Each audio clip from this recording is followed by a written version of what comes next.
E aí, Renata, Oi, tudo bom? Lucas. Tá dando Beleza? para me ouvir? Deixa eu ajeitar minha câmera aqui um pouquinho mais para trás. Show. Tô te ouvindo Difícil. bem. E você, tá ouvindo? Aham. E aí, tudo bom? Beleza, e você? Também. Pô, Obrigada pelo convite. nada, pô, eu que agradeço ter aceitado aí o convite. Pô, é um prazer estar falando contigo, admiro pra caramba, tu sabe o trabalho de vocês. Eu acho que o tema de agricultura urbana, né, e agrofloresta é super, ultra relevante, né, e tem tudo a ver com compostagem, né? Sim. Daí, pô, nada melhor que você e representando a CAP, né, para falar do tema. Quer que eu comece me apresentando, então? Pô, pode ser. Bom, eu sou a Renata, eu sou engenheira ambiental de formação pela FRJ, um ano acima do Lucas. A gente se conhece já há algum tempo, então é um prazer grande estar aqui. Quando eu estava na faculdade, assim, eu tive alguns momentos, assim, né, de muito tesão ali pela questão ambiental, e aí depois não queria mais saber de nada do meio ambiente. E aí foi fazendo um mestrado também na FRJ, que eu fiz um curso de bioconstrução, assim, meio aleatório, que eu estava querendo, enfim, buscar umas coisas novas. E aí eu conheci o Yuri, que hoje eu sou sócia dele na Carp, né? E ele estava falando de agrofloresta. E aí parecia que, cara, tudo que ele estava falando meio que se encaixou assim, sabe? Que, ele estava falando várias coisas que meio que se materializaram assim, caraca, eu quero muito fazer isso, assim, eu preciso trabalhar com esse cara, eu preciso conhecer esse cara.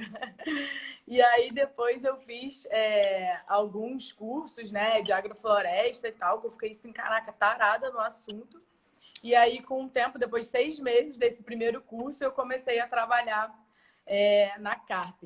Mas a agrofloresta, para mim, foi uma mudança de olhar, assim, para a vida, sabe? Para os processos, para os espaços. E foi isso que meio que virou uma chavinha, assim, dentro de mim, que falei, caraca, esse negócio parece ser bom, isso daí parece ser interessante. E aí eu entrei na Carp, que eu estou até hoje. Hoje em dia nós somos 4, né? Sou eu, que sou engenheiro ambiental, tenho o Fernando, o Yuri e o Tomás, que são geógrafos. Eles se conheceram na PUC, na Faculdade de Geografia.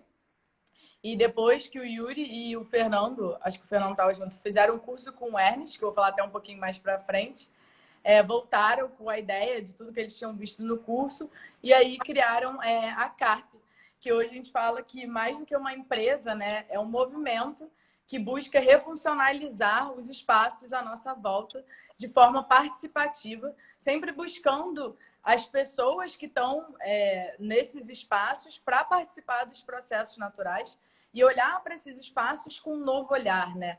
Então, como que a gente pode, independente do espaço que a gente está, seja num apartamento, seja no sítio, seja numa fazenda, seja no meio da cidade, participar mais dos processos de vida e trazer isso para a nossa vida. E aí, hoje na Carp, nós temos 3 linhas de atuação, que é a agrofloresta, que a gente até chama de agricultura inteligente, a gestão de resíduos e a educação. Todos nós trabalhamos em escolas. Eu sou voluntária lá na Camilo Castelo Branco, aqui no Rio de Janeiro, né? O Fernando, o Yuri e o Tomás também são educadores em escolas. Então, a educação, além de estar presente nesses momentos que a gente está nos processos educativos, também fazem parte de todos os projetos que a gente desenvolve, porque a gente acredita que as pessoas precisam se empoderar desses processos, senão nenhum projeto faz sentido. Então, é um pouquinho por aí. Pô, muito maneiro, cara, muito maneiro te ouvir. Eu acho que é bacana, né, quando você foi falando, apresentando a CAP, a quantidade de momentos aí que acho que tiveram sinergia aí com o ciclo orgânico e com a mesma trajetória, né, assim, mas seguindo em caminhos aí meio que paralelos, que se cruzam. Parecidos. Daí eu tava lembrando, né, assim, eu lembro de você na época da faculdade, que tu era minha veterana. Aí eu lembro, na época eu trabalhava com agrofloresta e com compostagem no Muda, eu Não lembro de muda. você citando e tudo mais. E aí eu lembro que eu fiquei amarradão, assim, achei muito maneiro que depois você começou a trabalhar. E na época da faculdade eu conheci o Tomás, o Yuri. Caraca. Você Yuri, não, conheceu acho que eles Yuri eu antes de comecei mim. depois. Eu conheci o Tomás e o Fernando na época da faculdade. E aí era muito Na... bacana, que era a época de faculdade, eu participava do Muda, né? Um projeto de extensão Uhum. lá na engenharia ambiental. e ia para a faculdade com facão na mochila e cheio de semente e tudo mais. Daí, maneiro ver depois você fazendo a mesma coisa, né? Trabalhando no mesmo... Na época da faculdade, eu lembro que eu não tinha ainda também muito esse olhar. Eu só estava no final querendo terminar. Eu lembro que eu cheguei aí no Muda, mas não tinha, né, esse incentivo dentro da faculdade ainda. O Muda era aquela sementinha ainda sendo plantada, e dentro da FRJ mesmo, da engenharia ambiental, não tinha isso. Então, realmente foi um despertar depois. Ainda bem que hoje o Muda ganhou grandes asas aí, né? Pois é. E uma ia te mostrar lá da parceria com o consulado da França. Não sei se tu lembra que tu me deu a semente Isso, do chá azul, né? Do feijão borboleta. Daí a gente plantou aqui em casa, ficou um tempão na janela de casa, no parapeito. Daí tomou a janela inteira, mas não dava flor, não dava flor. Aí minha esposa tirou da janela de casa, a gente plantou no sítio, agora tá dando flor pra caramba. Daí, maneiro, a semente que tu me deu agora tá bombando, né? Isso é muito legal, né? Da dispersão. É isso, da dispersão de semente, de algumas, sei lá, um pouquinho de semente que eu te dei, agora você já tem um monte para você multiplicar também. Florir outros espaços urbanos. Maneiro, né? Daí eu ia te pedir para contar, assim, para quem não conhece o que é agrofloresta, né? Assim, acho que tem muita gente que conhece, muita gente que procura, né? O tema que ainda bem que tá super na moda, assim. Sim. Conta um pouquinho o que é, como é que funciona a agrofloresta. Então, a agrofloresta, como diz o nome, né? É agro de agricultura e floresta de floresta. Então, é um uso, um cultivo ali da terra e do plantio, onde você combina as espécies de produção de alimentos, assim, da horticultura, com espécies arbóreas, que seriam o caminho da floresta. Então, de forma muito simples, é você, no mesmo espaço, plantar esses dois tipos de espécies, né, de cultivo. Então, ao contrário da monocultura, onde você no mesmo espaço plantaria só alface, numa agrofloresta você vai plantar alface com couve, com tomate, com banana, com cítrico, com jatobá. Então, você vai combinando diferentes espécies com tempos de vida diferentes e com espaços que eles ocupam diferentes, né? E com funções diferentes. São três variáveis que você combina num plantio agroflorestal. E apesar dele estar muito em voga, né? Assim, agora, como você falou, ainda bem, esse tipo de plantio não é novo, né? Os povos indígenas já faziam isso há muitos anos. Eles já combinavam diferentes espécies no mesmo espaço. Então, ela está ganhando força agora, ainda bem, mas é bom a gente lembrar que isso já vinha sendo feito há muitos anos e, enfim, alguns povos perderam isso, outros continuaram. E agora ela está ganhando muita força também por conta até do termo, um outro termo que é muito utilizado, que as pessoas veem na internet, é o termo da agricultura sintrópica, né? Que aí já é um termo cunhado pelo Ernest Goethe, que foi até o mestre dos meninos que eu digo, os sócios da CARP, né? Foi por ele que eles tiveram esse conhecimento e conheceram a agrofloresta, a agricultura sintrópica, que aí já é um olhar para a agrofloresta pensando na questão da sintropia.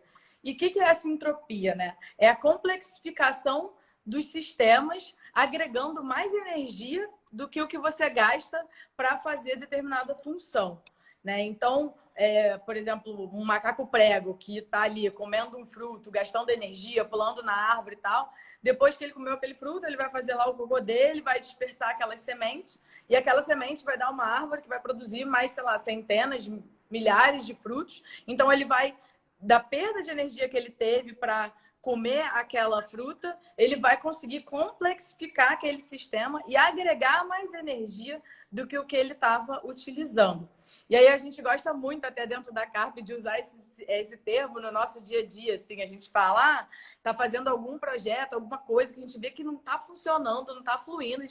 Vamos parar aqui, vamos ver se a gente está sendo sintrópico, vamos ver se a gente está gastando a energia necessária e agregando mais energia naquilo, ou se a gente está aqui batendo cabeça e não está agregando energia nenhuma, né? Então, isso também traz uma mudança de olhar assim para o nosso dia a dia, né?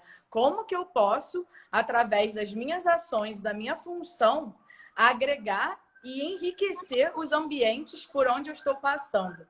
E nós, como seres humanos, temos essa função de dispersar, dispersar sementes. Como assim? Como esse exemplo que você trouxe mesmo, né? A gente plantou essa semente de clitória, que quem deu pra gente foi o Organicidade, a Alice e o Daniel, que participou aqui, né, semana passada. Eles que deram pra gente essa semente de clitória, a gente plantou em um espaço, ela multiplicou essa semente, já te deu a semente, você já multiplicou. Então, a gente está aqui cumprindo a nossa função de dispersar sementes e enriquecer os ambientes por onde a gente está passando.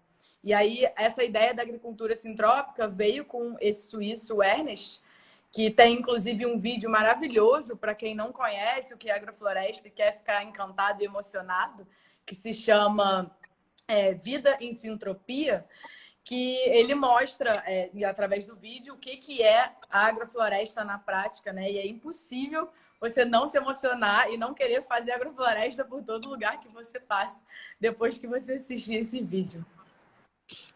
O maneiro, né, que é uma forma de agricultura que imita a dinâmica da floresta, né, assim. E é impressionante quando a gente fala do modelo mais tradicional de agricultura, que a gente tá reproduzindo um sistema que não tem nada a ver com o sistema original, né? A floresta, ela vai super bem por si mesma ali, né? Ela tem uma dinâmica ali que é tão bacana que não faz sentido a gente plantar uma monocultura, né? Não faz sentido a gente manter solo exposto, não faz sentido a gente ficar combatendo praga e aí passa a ser uma visão tão diferente, né, cara? Que eu acho que... E aí você falou da questão da energia, né? Eu estava tentando lembrar, mas eu lembro na época de faculdade, de um estudo, acho que do Altieri, se eu não me engano, que ele começou a medir a relação quantidade de energia, quantas calorias você coloca e quantas calorias você consegue na colheita, por exemplo, de um plantio tradicional e na agrofloresta. Na agrofloresta. Daí não lembro mais os dados, mas acho que na soja, para cada uma caloria que você colocava, você tirava 0,3 calorias na colheita, né? E na agrofloresta, para cada uma caloria que você colocava de energia ali no plantio, no processo produtivo, você tirava 30 calorias, assim, porque é uma energia muito bem pensada, né? Sim, e essa questão do plantio é biodiverso, né? Que é isso que você falou. A gente olha para a floresta, a gente olha para a natureza, como que ela é, né? Ela tem uma espécie só ou ela tem várias espécies? A gente tem um solo coberto ou um solo exposto? Então, a gente utiliza a floresta como nossa professora, né? Então, assim, você tem alguma dúvida do que você vai fazer, como que você deve proceder, a gente para e pensa, como que é a dinâmica na floresta, né? Como que essa espécie se comportaria no seu ambiente natural. E aí, esse exercício é muito legal de fazer, porque principalmente as pessoas que estão no primeiro curso ou estão tendo contato com esse tipo de agricultura agora, a gente fala, como que é um pé de café, aonde que ele gosta de nascer. E aí você só consegue pensar num cafezal em monocultura, que é aquele solzão rachando em cima da cabeça do café. Sendo que o café, ele gosta de nascer na cabruca da floresta, ele gosta do lugar sombreado. E aí a gente não sabe mais como é que nascem, aonde que nascem as espécies. A gente está acostumado a ver monocultura, sol na cabeça de todo mundo, então a gente acha que todo mundo gosta de muito sol e que é aquilo ali. Então, quando a gente faz esse exercício de olhar para a floresta e pensar, como que é isso no ambiente natural, né? Como que essa semente é dispersada? Ela fica mais na superfície? Algum bicho enterra? Como que é isso? Para aí sim a gente reproduzir essa dinâmica e essa inteligência e não fazer o que a gente faz hoje, que é se julgar o ser mais inteligente, inventar um sistema que faz a gente totalmente dependente de muito recurso externo, faz a gente dependente de veneno que faz mal para a gente e essa lógica não se sustenta, né? Então, isso que você apontou é exatamente isso. A gente olhar para os ambientes naturais, para a floresta e aprender com elas. Maneiro. Não, é exatamente isso. O que até te perguntar para explicar um pouquinho como é que funciona os princípios, né, assim, da agrofloresta, questão de sucessão, de consórcio, que eu acho que é fundamental, né, para a gente entender e até como é que a gente consegue aplicar isso em diversos sistemas, né? E é fundamental para entender a diferença entre agricultura convencional, né, ou mesmo agricultura orgânica. Para agroflorestal, né? Na agrofloresta, a gente tem que pensar isso, né? Como que aquelas espécies se comportam no espaço-tempo e qual a função delas naquele sistema. Então, de maneira muito simples, assim, né? Vamos pensar aqui numa alface, numa couve, numa banana e num cítrico, né? Você tem uma alface crescendo em um mês, você vai colher uma alface, só que ao mesmo tempo que a sua alface já deu aquela crescida, a couve está se desenvolvendo e você vai conseguir colher ela ali com 3 meses. Com 1 ano você está colhendo uma banana, com 6 anos você está ali colhendo um cítrico, né? Até um pouco menos. E aí depende se for enxertada, de semente, enfim. Mas é você pensar na agrofloresta como um filme, né? Você não é uma foto. Uma monocultura é uma foto. Você vai tirar uma foto, vai ter um monte de alface ali. Quando você colheu a alface, você não tem mais nada ali. Quando você tira uma foto de uma agrofloresta, a partir do momento que você tirou a alface, você tem uma couve crescendo, uma banana crescendo, um cítrico crescendo. Então, você tem esse dinamismo, né, acontecendo sempre. Ele nunca para de acontecer. Então, se não é aquela espécie de um mês que está crescendo, é de 1 ano, de 2 anos, de 5 anos, de 10 anos. Então, é você pensar quanto tempo aquela espécie vai ficar naquele sistema, quanto de luz ela gosta de receber, para você saber se você vai plantar qual combinação que você vai fazer, né? E qual que é a função. E por que eu estou falando da função? Porque a gente planta para a gente comer, mas a gente também tem que pensar nas espécies que vão fornecer, por exemplo, matéria orgânica para o nosso sistema. O que é a matéria orgânica que a gente tanto fala? É aquela quantidade de folha picotada que a gente faz para a cobertura do solo, imitando o chão de uma floresta. Quando a gente vai numa floresta, tirando aquele espaço que a gente abre para as trilhas, tem um camadão assim de folha, né? Então, como que a gente replica isso no nosso plantio? E aí a gente às vezes planta bananeira, não só para comer banana, mas para você ter muita matéria orgânica naquele seu sistema, picotar, colocar no solo, né? A gente planta feijão, planta diversas espécies de adubação verde, que são espécies que vão fornecer essa matéria para o nosso sistema, para que a gente não fique dependente de fontes externas. Porque aí a gente começa a fazer uma ação entrópica, que é você ir lá na casa do vizinho, que é 5, 10, 20 quilômetros da sua, buscar matéria orgânica, porque ele tem lá um bananal e você não tem. Aí esse trajeto que você vai fazer até ir lá, tirar a banana, pegar para trazer para você, já não fez sentido nenhum. Então, você tem que pensar, então como é que eu vou plantar no meu sistema para eu ter todos os recursos para aplicar aqui no meu local? E aí você começa a pensar também nas funções que essas espécies fazem. E aí foi legal você trazer a diferença também da agricultura orgânica, porque não é porque ela é orgânica que ela não é de monocultura, né? Muitas agriculturas orgânicas são ainda na lógica da monocultura. E apesar de você não colocar ali os aditivos químicos e o veneno proibido, você está colocando recursos externos. Então, você continua na lógica da dependência externa. E você continua na lógica de não trabalhar conforme a natureza se apresenta. Porque uma agricultura orgânica pode ser monocultura, com solo exposto, sem vida, e você ainda está nessa lógica que é igual à agricultura convencional. E aí a Ana Primavesi, que ela até faleceu no início desse ano, uma grande mestre nossa também, tem um livro incrível que se chama Manual do Solo Vivo, que ela traz muito isso, da questão da gente olhar para o solo como ele sendo o fornecedor dos nutrientes necessários para a nossa agricultura.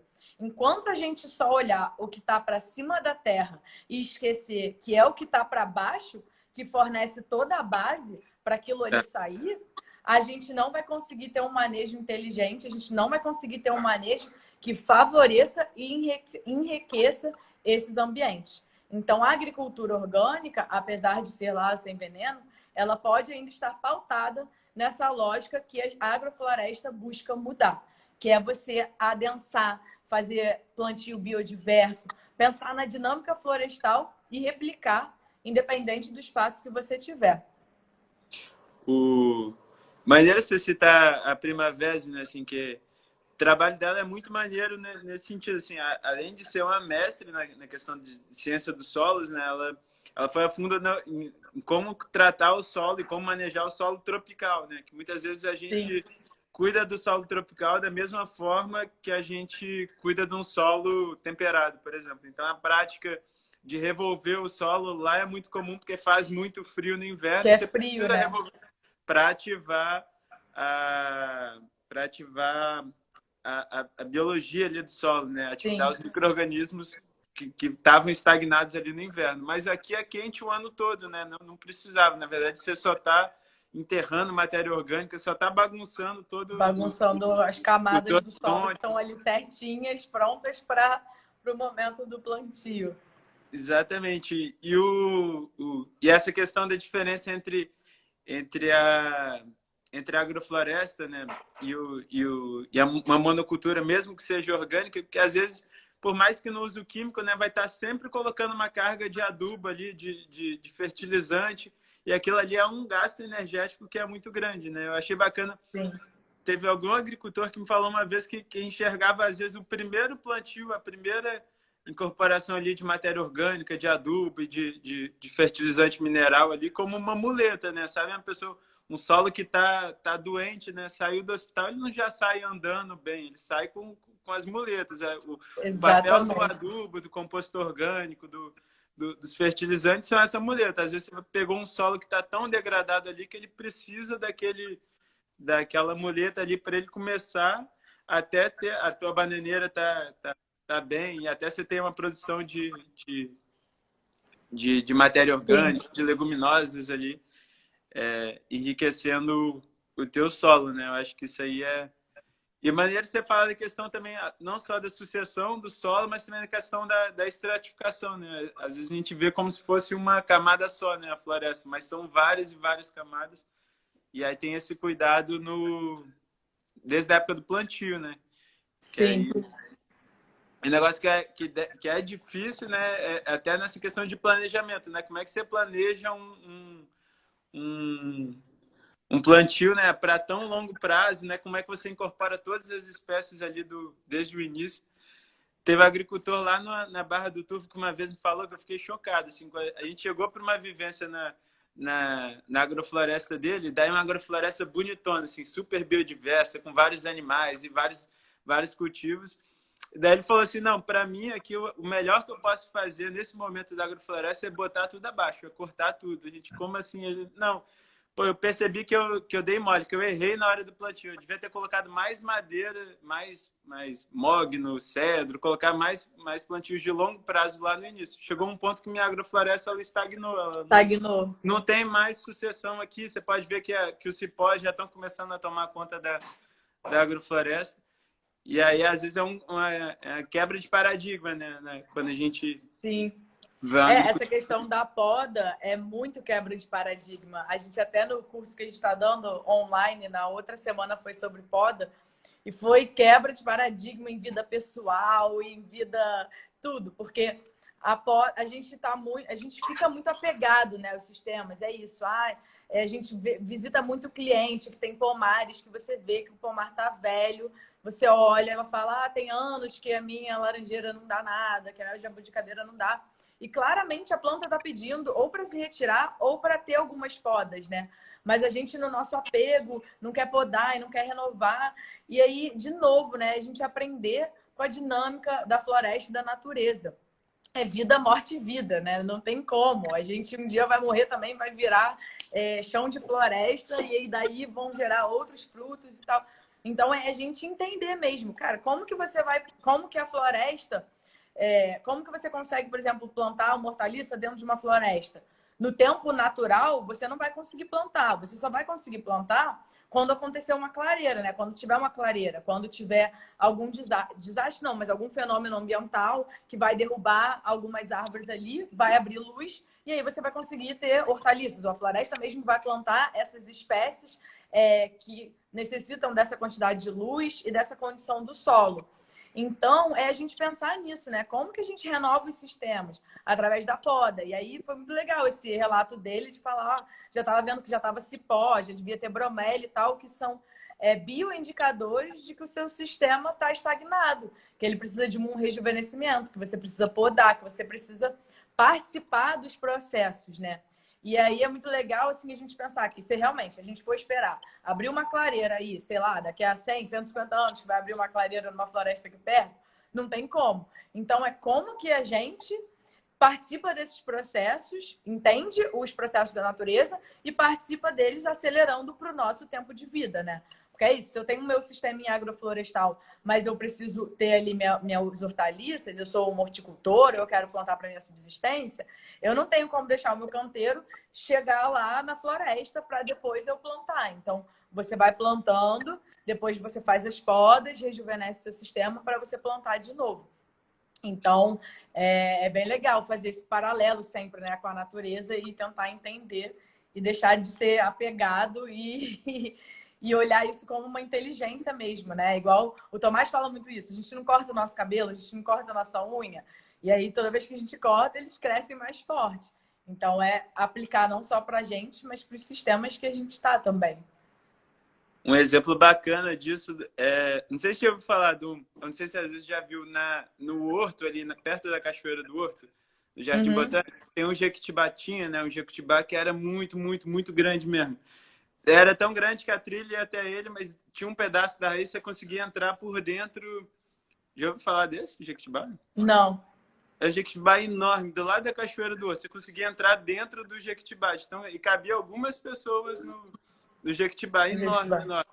Daí ele quebrou, caiu ao meio na floresta, né? Daí, impressionante a quantidade de... Assim, literalmente ele abriu uma clareira gigante, gigante. A quantidade de árvore que ele levou junto é enorme. Mas a quantidade de vida que vem depois... Tá vendo? Exato. Você fala assim, cara, teve uma... E a própria matéria orgânica dele, o tempo que vai levar para todo aquele tronco se decompor, cara, é adubo para muito e muito, muito tempo, né? Você vê que ele super cumpriu a função dele ali na floresta. A gente esquece que as espécies têm o tempo de vida delas, né? Então é isso, a alface vai ter ali 1 mês, o jequitibá vai ter muitos anos. Então, assim, é a gente passar a se aproximar mesmo desses processos, né? A gente fala muito isso, assim. As pessoas não têm noção que, por exemplo, demora 1 ano para dar uma banana. E aí, né, assim, você vai plantar banana, você vai colher daqui a 1 ano. Então, se você quer comer banana todo dia, tem que aí plantar uma bananeira uma vez a cada mês, sei lá, para você ter as suas bananas, né? Você quer comer espinafre no verão. Espinafre não vai dar no verão. E é isso, se está dando, tem algum insumo que está sendo colocado ali, porque o natural dele é crescer em um ambiente mais frio. Então, entender também isso para a gente fazer parte de um sistema mais inteligente, né? Então, vamos então comer espinafre na época do espinafre, vamos comer lixia na época da lixia e buscar também se alimentar dos produtos que tem na sua região, né? Porque o que dá aqui é diferente do que dá no sul, o que dá no nordeste, o que dá no norte. As frutas são diferentes, até o nome da mesma fruta é diferente. Então, é você se aproximar mesmo da cultura alimentar que tem ali na sua região, que isso também faz parte desse processo. Uma que mudou assim a forma como eu via a fruta é o abacaxi, né? Assim, o tempo que gasta para você colher um abacaxi e saber que cada pezinho vai dar um abacaxi só, né? Você fala, cara, não, como é que alguém ainda joga fora ou deixa perder o abacaxi, né? Não tem como. Isso é muito verdade. Você desperdiça muito menos alimento depois que você tanto conhece, você sabe o tempo que demora para cultivar aquele alimento. E se você ainda for a pessoa que plantou aquele alimento, ou você conhece quem plantou, aí que você não quer desperdiçar nada mesmo, porque aí você entende o trabalho que dá você cuidar dos alimentos, né? E a agricultura hoje aqui no Brasil, ela ainda está crescendo, assim, nessa questão da valorização do agricultor, mas ainda é uma profissão muito desvalorizada, né? Então, quando a gente se aproxima desses agricultores, você busca conhecer quem é o agricultor da sua região, você compra localmente, você está fortalecendo essa rede, você está fortalecendo esse agricultor, você está incentivando essa produção, né? Então, isso também é um movimento muito legal, assim, quando você começa a aprender sobre isso, você desperta, assim, uma curiosidade, que aí você já quer saber quem é que está produzindo o quê, quanto tempo demora para crescer. Enfim, é uma busca sem fim, assim, na verdade, é um aprendizado diário. Pô, falando em aprendizado, eu ia pedir para tu contar um pouquinho do trabalho na Camilo Castelo Branco. Ai, conto. É uma horta maneira pra caramba. E falou que vai estar amanhã Quem foi? Foi a Cris, né? Eu vou estar lá amanhã. Maneiro, mano. Vou estar lá amanhã. Esse trabalho, você que me indicou para esse trabalho, né? Inclusive. Esse trabalho que o Lucas está falando é um trabalho voluntário que eu faço na Escola Municipal Camilo Castelo Branco, onde o Lucas, o ciclo orgânico, tinha uma base, né? Logo lá no início. Agora vocês não estão mais lá, né, Lucas? A gente ainda tá lá. Tem ainda umas bombonas lá? Tem, ainda tem. Ainda tem a dupla, a gente peneira lá. Ah, legal. É um trabalho que a gente criou junto com a escola de horta com as crianças, né? Então, eu cheguei lá... Na verdade, quando eu cheguei lá, a Jenny, que é a responsável lá por essa organização desse projeto, falou: a gente está querendo muito construir uma horta nessa escola, porque eles já tinham os canteiros prontos e não tinha quem plantar, estava todo tomado por capim. Não sei se você lembra, era um capinzal assim, enorme, gigante. E aí, bom, eu olhei e falei: realmente, vocês têm tudo pronto para a gente plantar. Mas não faz nenhum sentido eu vir aqui e plantar um dia, porque eu poderia fazer isso em um dia, né? E ir embora, porque, enfim, quem vai cuidar e tal. E aí a gente criou um projeto juntos com as crianças, onde uma vez a cada 15 dias eu vou na escola, e não agora, né? Mas eu ia na escola com as crianças do 6º e do 7º ano para a gente fazer uma horta junto com elas. Então, era um projeto que participava quem queria, a gente tinha em torno de 10 a 15 alunos, e eles ficavam comigo 1h30 plantando, capinando, pegando nas ferramentas. E é um projeto que eu tenho um carinho muito grande, porque ele me ensinou muito. Acho que eu aprendi muito mais do que as crianças, assim, que você também só precisa dar ali uma oportunidade para a criança criar, sabe? Porque muitos alunos que estavam nesse projeto eram alunos tidos como problemáticos dentro da escola. E dentro da horta, eles eram os melhores alunos, assim, melhores no sentido que eles eram os mais proativos, o que mais queria pegar na ferramenta, queria mais plantar. E isso, para mim, foi, assim, também uma mudança de olhar até para a questão de aprendizagem, né, das crianças e tal, que o ambiente escolar também, né, que é muito maçante. E ali na horta a gente tinha uma infinidade de possibilidades. Às vezes eu chegava lá com um projeto todo pronto, aí as crianças vinham uma minhoca. Aí, cara, ficava meia hora na minhoca que eu tinha pensado para aquele dia, e a gente ficava observando a minhoca e tal. Então, vamos observar a minhoca. E aí é muito legal, porque você vê o processo das crianças dentro desse projeto, era incrível, assim. Elas começavam ali, começando... No final já era: tia, vamos colher almeirão, porque a minha mãe falou que gosta de almeirão. Tia, vamos colher tomate, porque a minha avó falou que quer plantar tomate, então a gente tem que colher tomate. E aí você vê, né, que é só um pontinho ali que você dá. E já estava falando para a família, teve uma avó que foi na escola só para conhecer o projeto, porque ela falou que nunca tinha visto o neto dela mudar tanto em 6 meses, porque antigamente ele era todo fechado. Aí chegava em casa, estava falando da horta, falava da horta, queria plantar. Então, assim, é uma mudança mesmo você começar a participar do processo de vida, né? Eu acho que eu falei essa palavra umas 10 vezes nessa live, mas é porque é exatamente isso, é você participar dos processos de vida. Isso é muito transformador, assim. Se é transformador pra gente que é adulto, imagina para uma criança, assim, que nem tinha ideia que o tomate nascia ali da semente, sabe? Achava que o tomate vinha da caixa, sei lá, do tomate, né? Então, é um projeto que eu tenho muito carinho, que agora está pausado por causa da pandemia. E amanhã eu vou lá fazer um mutirão para ver como é que tá e dar um jeito naquela horta que deve estar bem, com várias... Deve ter crescido uma florestinha lá já, né, na verdade. Cresceu. O que eu acho bacana lá também é a questão do envolvimento dos professores, né? A Jenny, o Roberto, a Cris. Sim, tem esses 3 professores. Uma professora de espanhol levou as crianças para aprender os nomes em espanhol. E aí a professora de não sei quem já levou as crianças para fazer não sei o quê. É super legal. E é legal porque tem integração com a compostagem lá, né? Então eles conseguem entender todo o ciclo, né? Você planta o alimento, você come, você composta e volta todo aquele composto para a terra. Então, esse projeto lá é literalmente fechando o ciclo. É bem legal. Quando a gente está lá e alguma criança vem perguntar, vem falar alguma coisa: não, tio, posso te ajudar? Que não sei o que. Tu participou da horta com a Renata? Participei, tio, participei, muito bom, já sei de tudo, que não sei o que. Os que pedem para ajudar são os que já participaram da horta contigo, né?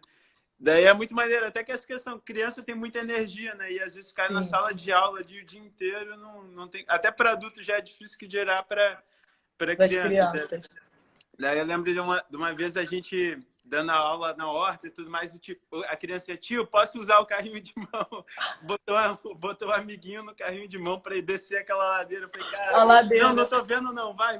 Aí o garotinho saiu correndo, muito maneiro, né? Assim, mas eu acho que é o modelo, né? Assim, toda escola tinha que ter hortinha e a compostagem, que é uma parada, cara, super simples, barata, Super simples. mas que é coisa mais educativa do que isso, assim, não tem, né? E você E o, poderia dar aula de tudo na horta, né? Você pode dar aula de matemática, você pode dar aula de geografia, de história, de ciência, do que você quiser, você consegue dar ali. Então, é um palco cheio de oportunidade que poderia até despertar um pouco mais a atenção das crianças, né, para essas outras matérias, mas que de fato é muito pouco. Não gosto nem de usar essa palavra explorado, mas incentivado, né? Aqui. Então, essa escola realmente é bem legal o apoio dos professores e todo o envolvimento que tem. E, de fato, eles peitam mesmo esses projetos, né? Tanto da compostagem quanto da horta. Já quiseram tirar algumas vezes, eles não deixaram. Então, isso é bem, bem importante ter essas figuras luzes ali para esse projeto acontecer. Uma que eu fiquei de cara na pandemia foi com a. Não sei se tu conheceu a escola que a Diane dá aula lá na Tijuca. Não conheci. Ela Cara, sempre me fala, mas eu não conheci. é uma escola que é só concreto para tudo quanto é lado. E ela botou muita planta mesmo. Eu falei, cara, como é que. E aí acho que entra nesse tema, né? Teve gente perguntando aqui como, assim, dica de como é possível fazer isso na cidade, né? Assim, você vê que, cara, de fato é possível. Ela fez na escola, plantou um monte de planta, assim, em pneu, em garrafa PET, em vaso. E a maior parte das plantas são plantas doadas, né? Plantas que alguém ia jogar fora porque não Sim. estava bonita ou que já não servia mais, já foi aproveitando. E a escola lindona, né? Então eu ia te perguntar isso, assim, que dica que você daria para quem está começando uma horta? Quais são os principais erros que o pessoal pode estar cometendo? O primeiro passo é querer começar. Esse é o primeiro passo. E porque de fato é possível você fazer uma horta em qualquer espaço. É claro que algumas coisas que a gente tem que olhar assim de cara é de fato a condição de luminosidade. Então, se você quer cultivar os temperos e hortaliças, você vai de fato precisar de um espaço que tenha ali no mínimo 3 horas de sol, senão vai ser bem difícil que eles vinguem. Então, a primeira coisa é você observar o seu espaço, no seu apartamento, na sua casa, em algum lugar, na sua escola, que tenha qual é a condição de luminosidade, para daí você entender quais espécies vão bem naquele lugar. E aí você pode pegar qualquer recipiente que você tenha. Pega essa embalagem de comida plástica que está vindo aí pra caramba, né, nessa pandemia, pedindo comida em casa. Pode ser um vasinho já de planta que você comprou. Qualquer recipiente que você consiga furar embaixo, que é para a água poder drenar, né? A partir daí, você fazer uma camadinha de drenagem também, com argila, com brita, com qualquer coisa que faça com entulho, para fazer essa camada da drenagem. Colocar a terra adubada e pensar que espécie você tem fome de comer. A gente sempre fala isso, porque é importante você plantar aquilo que vai te dar gosto. Não vou plantar tomate se eu detesto tomate. E aí eu não vou ter gosto nenhum de cuidar da minha espécie, né? Então, você pensar, o que eu tenho fome de comer? E aí você planta aquilo que você tem fome de comer. E aí é isso, pensando um pouquinho na luz, para as pessoas que não têm muita luminosidade. Gengibre, inhame, cúrcuma, hortelã-pimenta. E todas essas espécies são super simples de você plantar. Cúrcuma, gengibre, inhame, você pegou da feira, você enterra, você já plantou. E hortelã-pimenta, você pega uma estaquinha. Tem aí também canteiros, na cidade tem um monte. Você pega uma estaca, já bota no solo, você já vai ter hortelã-pimenta para sua vida inteira, porque ela vai também se replicando por estaca. E aí é só festa.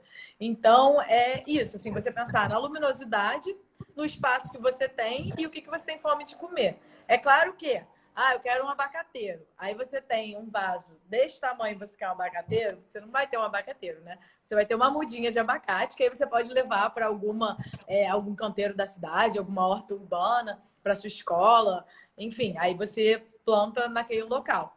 Mas são essas, basicamente, não é difícil, é mais você dá o primeiro passo, sabe?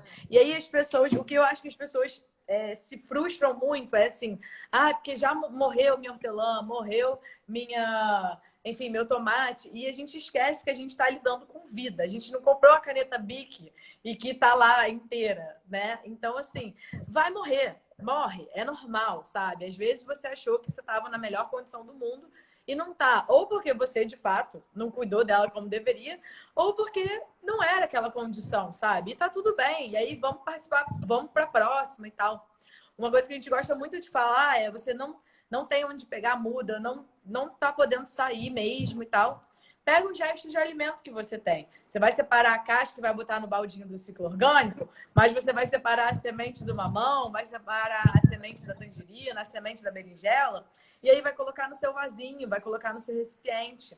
Então começa plantando o que você tem em casa. E aí você vai ver que talvez elas não super cresçam, mas você já vai ter dado esse primeiro passo e é emocionante, assim. Eu moro com um amigo meu e aí quando eu comecei a fazer esse plantio aqui em casa também, hoje em dia ele já rega, aí ele já fala, aqui tá crescendo, aqui não sei o que, aqui não sei o que lá. Então é muito legal acompanhar esse crescimento das plantas que você mesmo plantou, né? Maneiro você falar isso, que às vezes a gente tira do baldinho dos clientes para poder plantar, né? Muita coisa. Ah, é? Você vê, na hora que você vai coletor, aí você vê aquele monte de semente ali e fala, pô, era justamente o que eu queria. E acaba fica impossível você, impossível não, mas assim, dá muito dó, assim, você comer um mamão, aí você olha aquela quantidade de sementes e aí você fala, cara, eu vou jogar isso fora, sabe? A quantidade de vida que tem na minha mão que eu poderia tá replicando. E aí, é claro, você tá no apartamento, fica mais difícil e tal, mas você começa a ficar nessa neura, assim, querer plantar tudo que você tá comendo, porque cumprir a sua função de dispersor de vida nos lugares que você está, né? Então é bem tranquilo, assim. Mamão é um que na borda do pátio de compostagem tem vários, né? Assim, porque a quantidade de semente que vem para cada mamão que a gente come, né, cara, é muito. E ela pega... É muita semente. Lucas, seu som tá um pouquinho abafado. Ih, acho que era o dedo aqui. Melhorou. Daí é isso, assim, é muito mamão que dá na compostagem. E a quantidade de rama, de talo, né, que a gente joga fora, que muitas vezes que só de enterrar já pega, né, cara? Batata doce, aqui na composteira que eu tenho aqui em casa, eu descartei uma batata doce que já tava velha, assim, na geladeira e tal, esqueci, botei na composteira, quando eu abri, tava lá uma rama de batata doce. Aí eu tirei da composteira e plantei na minha casa, porque eu falei, não vou deixar essa batata doce aqui. Aí eu peguei e eu replantei.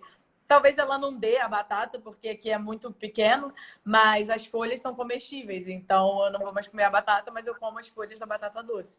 Então, tá aí outra espécie que você pode plantar, até numa condição de não muito sol. Aqui em casa bate sol 1 hora só, e as folhas estão super bonitas. Essa aí vale a pena falar, né? Assim, muita gente não sabe, quando você planta a batata, você vai ter só a rama, não vai dar mais batata ali embaixo, né? Mas daí tu tira a rama e planta de novo a rama, aí você tem a batata, né? A batata.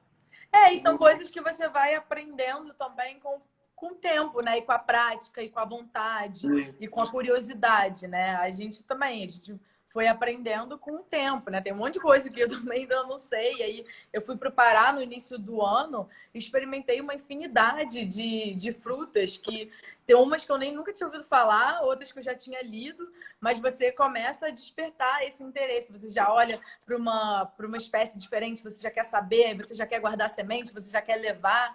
Então, é esse processo mesmo de curiosidade, pesquisa e prática mesmo. Colocar a mão na terra, tentar, vai morrer, vai tentar de novo, vai morrer de novo, mas uma hora vai, sabe?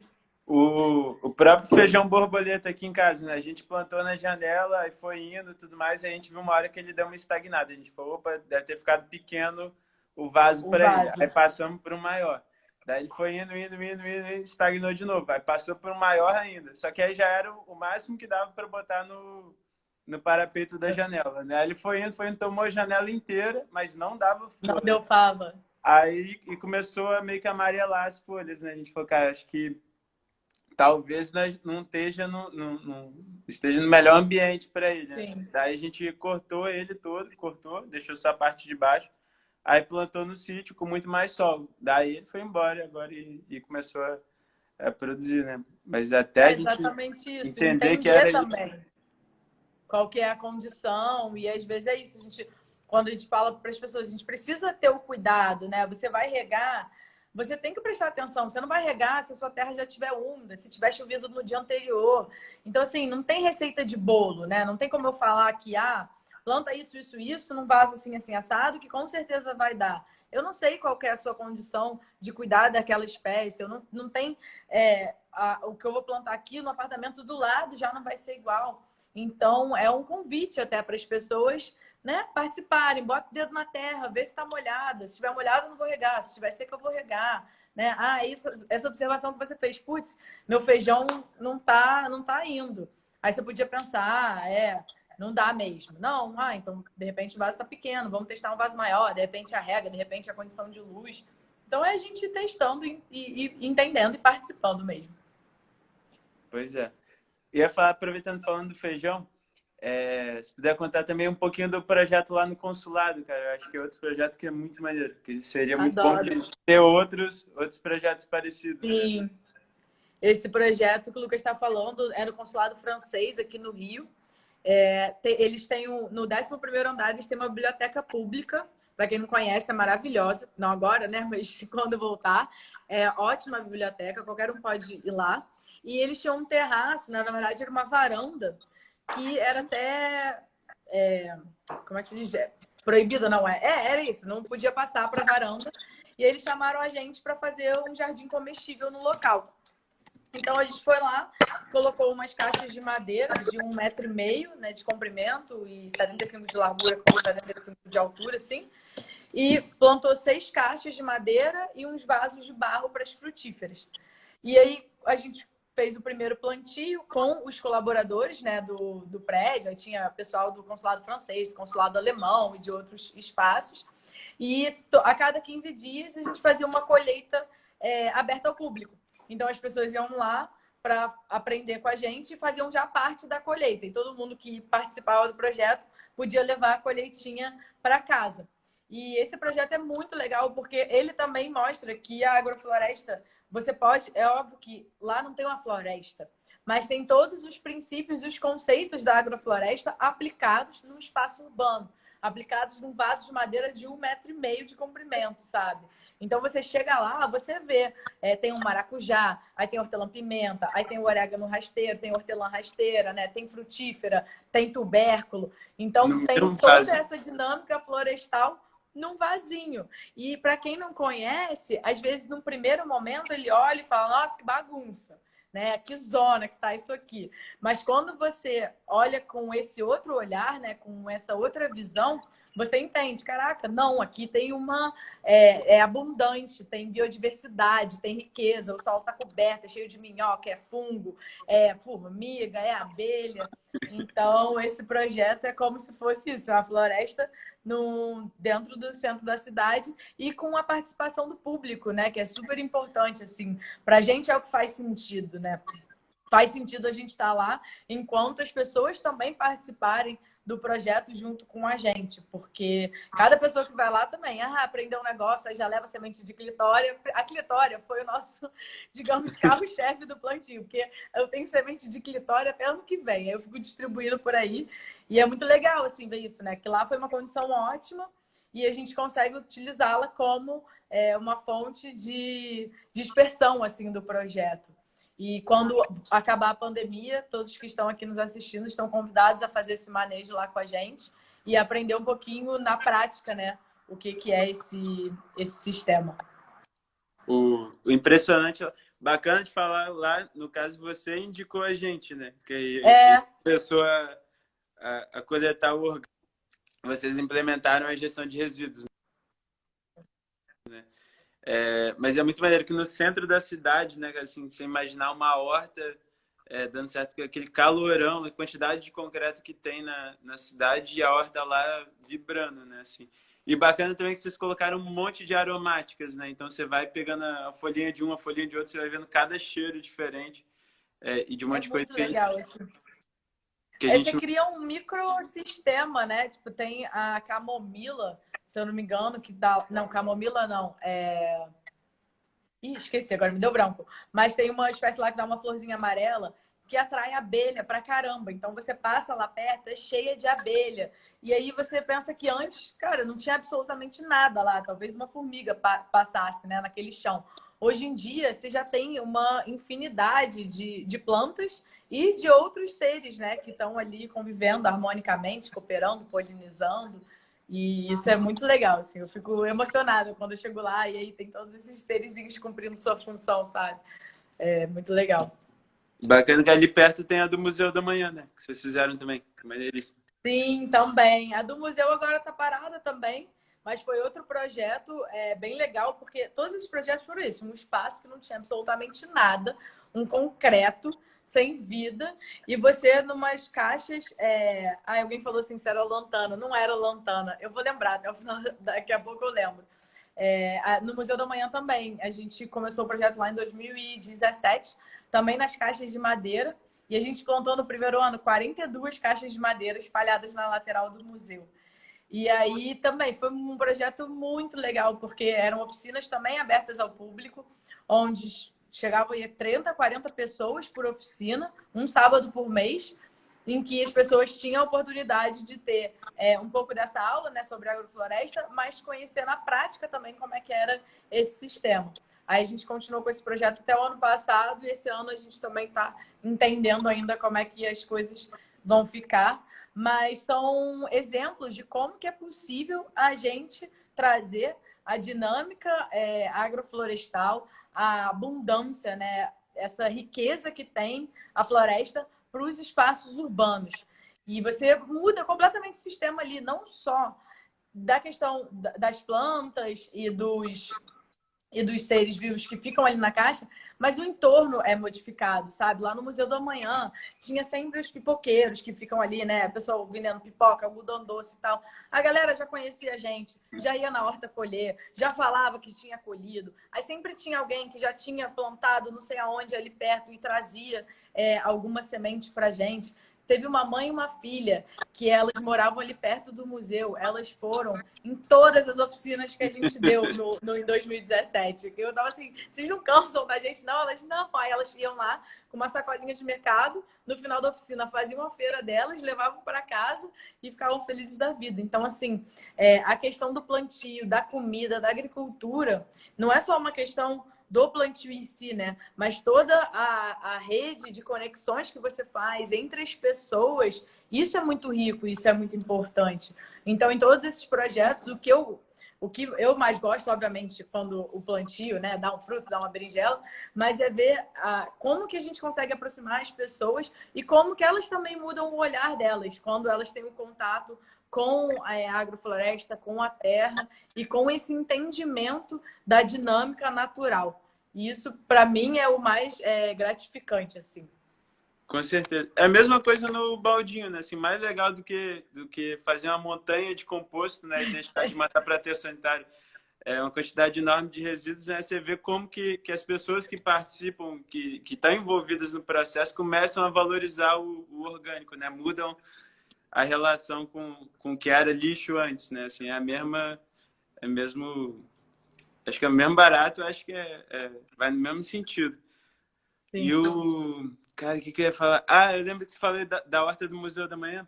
A gente fazia as atividades de oficina de minhocário, levava minhocário para explicar os minhocários.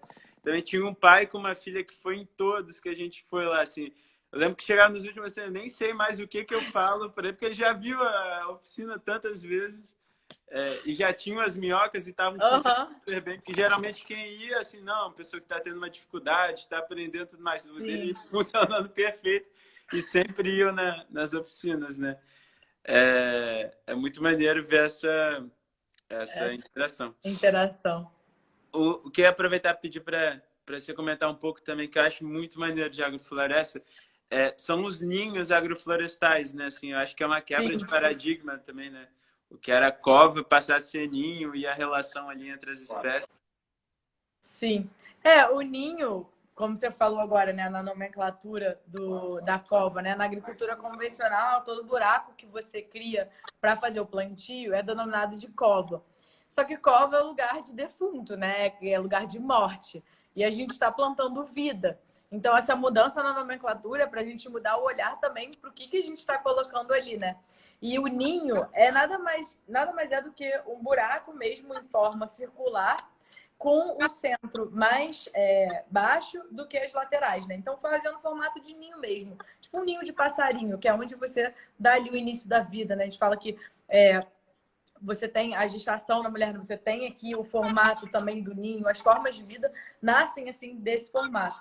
E aí, por que esse formato também, né? Porque, diferente da compostagem, que você faz as leiras assim, né? Onde você tem o aumento de calor, quando você faz esse formato, você está dispersando o calor. Então, você consegue manter uma temperatura ali adequada para suas plantas, do que se você empilhar aquele bando de matéria orgânica e plantar a sua planta ali, que você vai superaquecer e você vai prejudicar as suas plantas. Então, o ninho é você fazer um plantio circular também consorciado. E o consorciado é isso, botando várias espécies diferentes, de tempos de vida diferentes no mesmo espaço.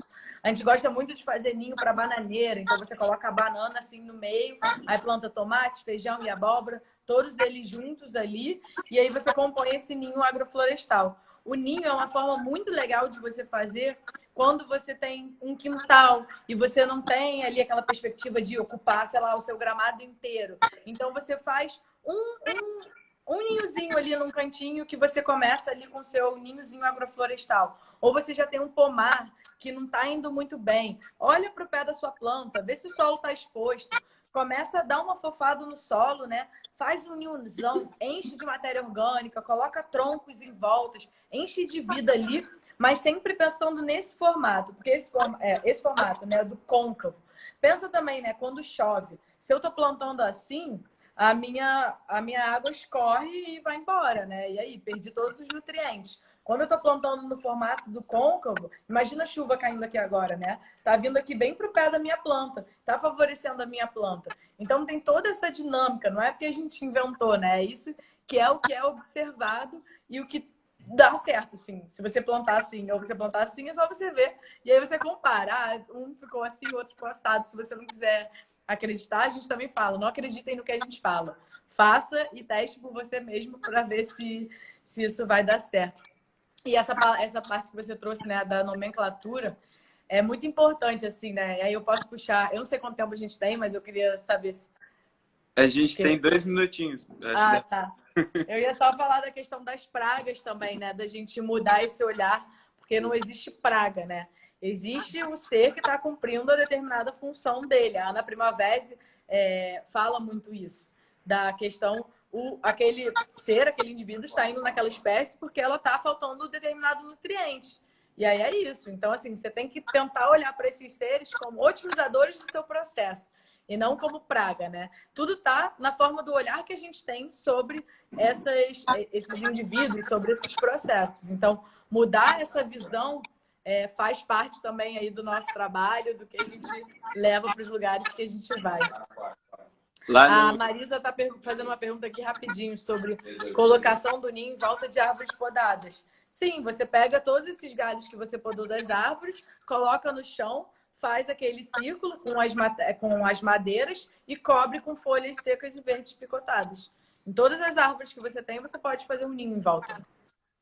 Uma bacana da bananeira, né? A quantidade de água que ela puxa, que ela precisa, né? Acaba deixando úmida toda aquela terra em volta e as sementes elas nascem bem melhores. Exatamente. São muito maneira de sinergia ali, né? Que rola entre as plantas. E essa da praga, um exemplo foi lá no sítio, né? Assim, lá no sítio tem bastante formiga cortadeira. O que ela está indicando é que não está na hora E é impressionante como ela sai lá de longe, às vezes ela sai do vizinho para ir cortar uma árvore que tu plantou, tá mostrando que não tá no lugar, ou que não tá na hora. Exatamente. É a gente aprender com esses seres, né? Ao invés da gente condenar e entrar numa agricultura de combate, é a gente entender o que está acontecendo e falar, beleza, isso aqui não tá funcionando desse jeito, vamos tentar de outro, ou essa espécie não tá assim, ou eu deveria ter feito uma poda que eu não fiz, ou não estou colocando água suficiente, enfim. São infinitas os motivos pelos quais aquele ser pode estar ali, mas é essa mudança de olhar que é muito importante a gente ter. Pois é. Cara, irado. Eu não sei, eu achava que a gente tinha 1 hora na live, né? Mas passou aqui. Passou? Tá tipo o Zoom, que agora permite. Do Ganhamos nada um ele libera. Toma mais 40 minutos. Eu não sei quanto tempo mais a gente tem, mas assim, de antemão, pra gente não ser cortado, cara, queria te agradecer mesmo aí por ter topado o convite, né? Te agradecer pela parceria aí de sempre. E é isso, dizer que estamos juntos. Se alguma pessoa se interessou pelo tema, quiser saber mais, a gente tá aí à disposição. Mas, pô, obrigado mesmo aí pelo convite. E é isso, estamos juntos. Obrigada a você, Lucas. Eu adoro te encontrar nos eventos e nos lugares que a gente se cruza, nos trabalhos. É uma parceria muito legal, assim mesmo.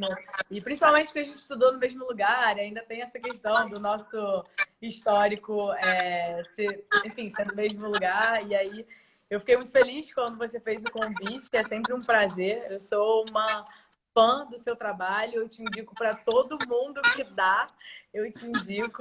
E eu acho muito legal tudo que você tem feito, assim, todas essas mudanças que você tem promovido e o quanto que você conseguiu expandir, né? Então, assim, eu tenho muito orgulho, assim mesmo, do seu trabalho. Foi um prazer mesmo estar aqui com você.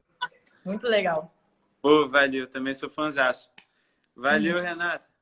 Obrigada, Lucas. Valeu, Beijo, pessoal. obrigado. Obrigada para quem ficou com a gente até aqui. Qualquer coisa, é só mandar perguntas lá no nosso Instagram que a gente está à disposição. Valeu. Tchau. Beijo. Tchau, tchau.